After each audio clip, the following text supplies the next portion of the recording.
Le Tout-Puissant a dit, « Et s'il avait forgé quelques paroles qu'il nous avait attribuées, nous l'aurions saisi par la droite, puis nous lui aurions tranché la horte, et nul d'entre vous n'aurait pu lui servir de rempart. » C'est en vérité un rappel pour les pieux. Et nous savons qu'il y a parmi vous qui le traitent de menteur. Mais en vérité, ce sera un sujet de regret pour les mécréants. Et c'est là la véritable certitude. Alors glorifie le nom de ton Seigneur, le très grand. Si le pouvoir de créer, et si la force tout entière, et le contrôle total, et si la puissance tout entière étaient dans les mains d'une entité inconnue, et qui existe en dehors de toute existence, alors nous serions placés dans la mauvaise position, et nous serions confrontés à des questions qui n'ont absolument aucune réponse. Plutôt, nous pourrions même aller plus loin et douter de la réalité de ce faux Seigneur et de le considérer comme un injuste qui répand la corruption sur terre et qui soutient toujours les malfaiteurs et qui soulève toujours et à chaque fois les criminels au-dessus des pieux. Et parmi les questions qui n'ont pas de réponse, premièrement, c'est quoi cette chose inconnue? Ou qui est ce faux Seigneur? Et quel est son sexe et son groupe sanguin? Et pourquoi il a créé sa création sans avoir besoin d'elle? Et pourquoi il laisse les criminels faire tout ce qu'ils veulent sur terre et opprime les autres gens afin de les juger et les punir après? Et pourquoi depuis le début de la création jusqu'à maintenant, la terre n'a jamais connu la beauté ou la pureté de la création? Une pure création qui montre la vraie justice et le clair sens de toutes choses de cette création. Et d'autres questions que personne ne peut trouver des réponses convaincantes.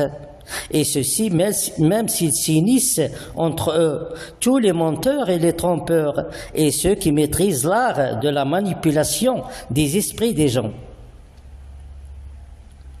Par contre, si Dieu Tout-Puissant était un homme, et il l'est, et c'est lui le messager de Dieu qui récite et publie son message pour tous les gens, alors dans ce cas presque tout deviendrait clair et compréhensible, et on peut ainsi facilement répondre à beaucoup de questions. Alors Dieu Tout-Puissant est un humain, comme tous les gens, qui essayent de découvrir sa vérité dans sa création, et sa force et sa puissance dans la force et la puissance de sa création, et de découvrir sa nature et sa mentalité dans la nature et la mentalité des autres gens. C'est-à-dire qu'il essaie de contrôler toutes ses valeurs et ses qualités afin de réparer sa création et montrer la pureté de cette création. Une pure création qui réfléchit la pureté et la sagesse de Dieu Tout-Puissant.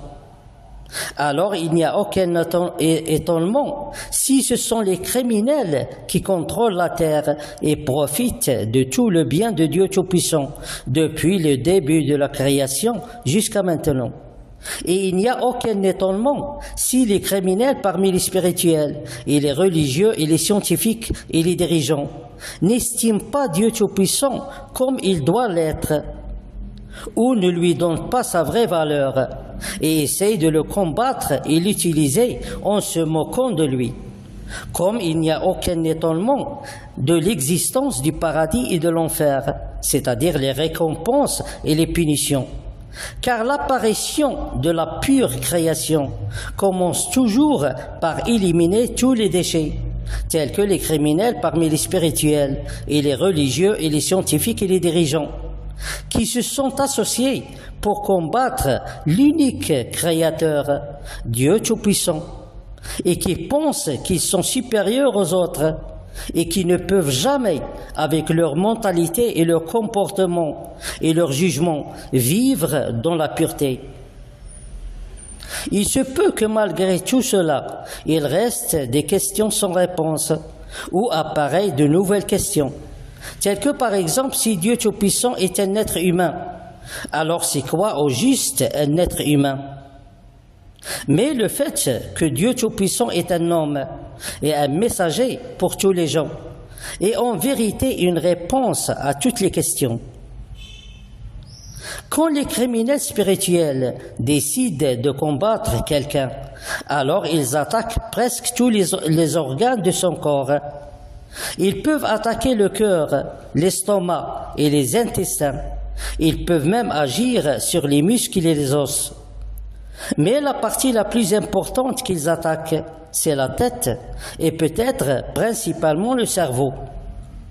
Et quand ils cherchent à achever quelqu'un, alors ils attaquent son cou en agissant sur les deux artères, à droite et à gauche. Il essaye peut-être de lui trancher ses artères. Il pense peut-être que la personne attaquée est un mouton parmi les moutons d'une fausse fête, parmi les fêtes fausses, dans une fausse religion, parmi les religions fausses.